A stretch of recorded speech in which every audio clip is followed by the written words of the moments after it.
அனைவருக்கும் வணக்கம். டெல்லி விவசாயினா பொங்குவோம், தமிழ்நாடு விவசாயினா பம்புவோம் அப்படின்னு ஒரு கொள்கை முடிவை இந்த திராவிடர்கள் வந்து வச்சுருக்காங்க. ஒரு வாரத்துக்கு முன்னக்கூட்டி எல்லாருக்குமே தெரியும், டெல்லியில் ஒட்டுமொத்த இந்தியாவில் இருக்கக்கூடிய இந்த ஹரியானா பக்கத்துக்கு பஞ்சாப் இந்த மாநிலத்தில் இருக்கக்கூடிய பெரும்பான்மையான விவசாயிகள் வந்து டெல்லியை முற்றுகிறாங்க.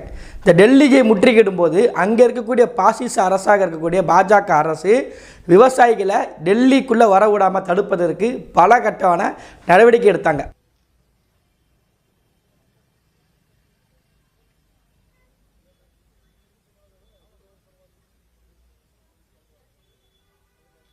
ஆணி போடுறது, பெட்ரோல் அந்த கண்ணீர் புகை கொண்டு வீசுறது அப்படின்னு சொல்லி பல கட்ட நடவடிக்கை எடுத்தாங்க. டெல்லிக்குள்ளே விவசாயிகளை இன்னும் உள்ளே விடாத அளவிற்கு என்னென்ன கட்டுப்பாடு பண்ண முடியுமோ அதெல்லாம் இந்த ஒன்றிய அரசு பாஜக அரசு பாசிச அரசு பண்ணிக்கிட்டு இருக்குது. அதே மாதிரி அதற்கு இணையாக ஒரு அரசு தமிழ்நாட்டில் ஒன்று இருக்குது. உத்தரப்பிரதேசத்தில் யோகி ஆதித்யநாத் எப்படி குடிமை ஆட்சி கொடுப்பாரோ அதை விட குடிமை ஆட்சி நாங்கள் உங்களுக்கு புகழ்றதுக்கு ஒருத்தர் வாடகை வாய்கள்லாம் இருக்குது. அதை விட குடிமை ஆட்சி தமிழ்நாட்டில் நடந்துக்கிட்டு இருக்குது. மு.க. ஸ்டாலின் தலைமையான அரசு. இந்த அரசு வந்ததுக்கு பிறகு பல கட்ட பிரச்சனைகள், சாதிய பிரச்சனை நடந்துக்கிட்டு இருக்குது. மாணவர்களை போராடுறாங்க, மாணவிகளை போராடி இருக்காங்க. குறிப்பாக ஆசிரியர்கள் வந்து எல்லாரும் போராடாத ஆளே கிடையாது, வாடகை வாய்களை தவிர. ஏன்னா எங்களுக்கு கரெக்டாக பேட்டா போய்கிட்டு இருக்கிறதுனால.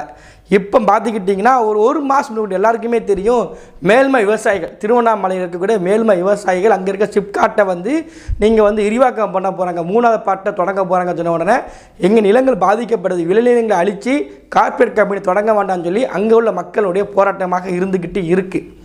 ஆனால் அதை இப்போ சமீபத்தில் நடக்கக்கூடிய பட்ஜெட் கூட்டத்தொடரில் சட்டமன்றத்தில் அமைச்சர் ஏவா வேலு அவர்கள் பேசுகிறாரு. டெல்லியில் விவசாயிகளுக்காண்டி குரல் கொடுக்காரு. அப்படி குரல் கொடுக்கும்போது மேல்மால இருக்கக்கூடிய விவசாயிகளே கிடையாது. யார்? அவங்களுக்கு ஒரு சென்ட் நிலம் கூட கிடையாது. அவங்களுக்கு வந்து அவங்க அதை விவசாயிகள் வந்து போராட்டம் பண்ணல, அவங்க வந்து பிரச்சனை பண்ணுறதுக்காண்டி அரசுக்கு நெருக்கடி கொடுக்கறதுக்காண்டியே அங்கே போராட்டம் பண்ணிக்கிட்டு இருக்காங்கன்னு சொல்லி அமைச்சர் ஏவா வேலு சட்டமன்றத்தில் பதிவு பண்ணுறார்.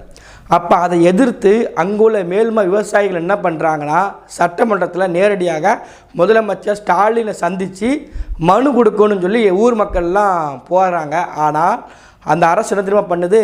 ஒவ்வொரு கிராமத்துலேயும் போய் காவல்துறை இறக்கி விட்டு சென்னைக்கு யாரையும் வரவிடாமல் தடுத்து நிறுத்துது இந்த அரசு.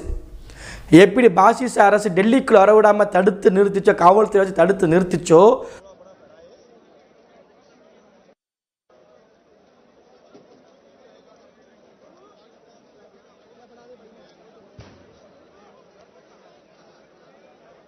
அதே மாதிரி இந்த அரசு என்ன பண்ணுதுன்னா அவனாச்சும் ஊரை விட்டு வெளியில் வந்துட்டான். ஹரியானா, பாட்னா, உத்தரப்பிரதேசம், அப்போ பஞ்சாப் இந்த மாநில விவசாயிகள் அவன் ஊரை விட்டு வெளியில் வந்துட்டான். ஆனால் இந்த அரசு என்ன பண்ணுதுன்னா அதை விட மோசமாக அவங்க ஊர்லேயே தடுத்து நிறுத்திட்டு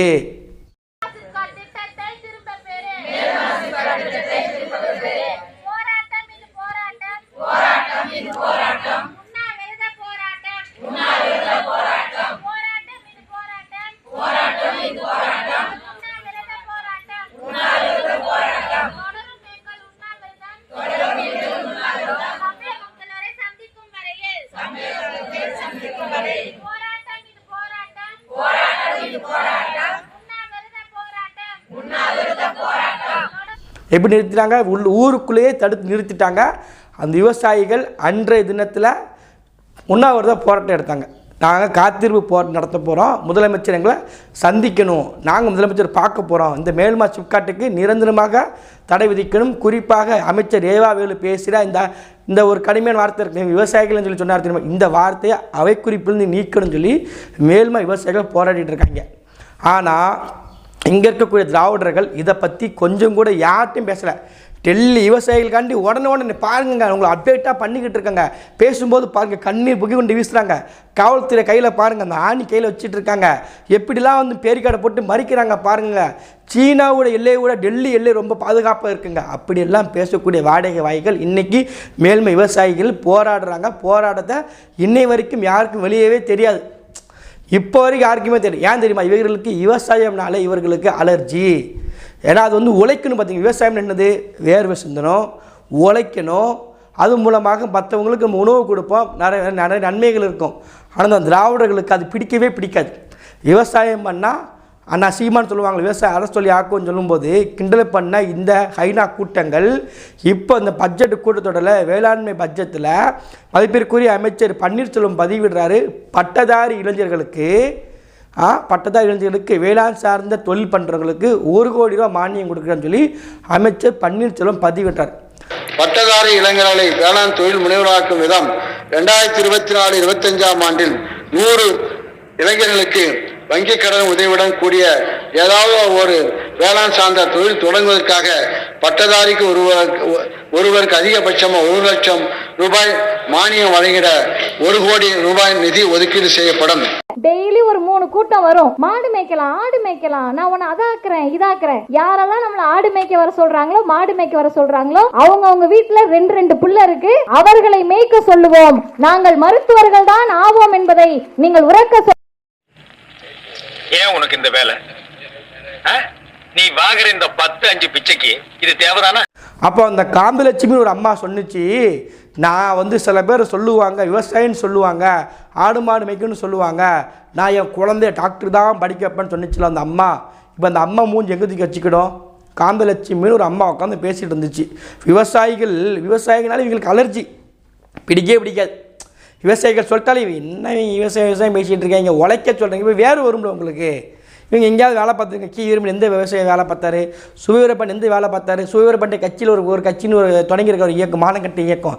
அந்த மானக்கட்டை இயக்கத்தில் ஒரே ஒரு பொம்பளை ஆள் இருக்குது, இந்த வித்தியான்ட்டு. இந்த வித்தி எங்கே வேலை பார்த்துருக்கு? எதுவும் கிடையாது. உழைக்காமல் உண்வது எப்படின்ற அடிப்படை தத்துவத்தை திராவிடருக்கு வச்சுருக்கிறதுனால விவசாயிகள் கஷ்டப்படுறது இல்லை, விவசாயிகளுடைய துயரத்தை போக்குற பற்றி இவங்களுக்கு கொஞ்சம் கூட அக்கறையே கிடையாது. விவசாயம் பண்ணால் அசிங்கம், விவசாயம் ஆடு மாடு மேய்ச்சா அவமானம் அப்படின்னு பார்த்தவங்க இன்றைக்கி அமைச்சர் சொல்கிறாரு, பட்டதாரி இளைஞர்களுக்கு 1 கோடி ரூபா விவசாய வேளாண் சார்ந்த தொழில் செய்கிறவங்களுக்கு 1 கோடி ரூபா மானியம் கொடுக்குன்னு சொல்கிறாங்க. அப்போ இங்கே நம்மளுடைய அரசியல் எப்படி இருக்குன்னா, 10 வருஷம் இல்லை, 20 வருஷம் இல்லை, 100 வருஷம் கழித்து ஒரு நாடு ஒரு மாநிலம் எப்படி உருவாக வேண்டும், எது நமக்கான பொருளாதாரம் என்கின்ற அடிப்படை சிந்தனையோட அடிப்படை தத்துவத்தோட நாம் தமிழர் கட்சி பயணிக்கு அது.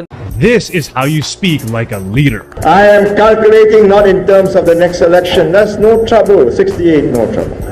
I am calculating in terms of the next generation, in terms of the next 100 years, in terms of eternity. And believe you me, the next 1000 years, we will be here. I won't be here, but people like me and like my friends here tonight will be here. Recognizable,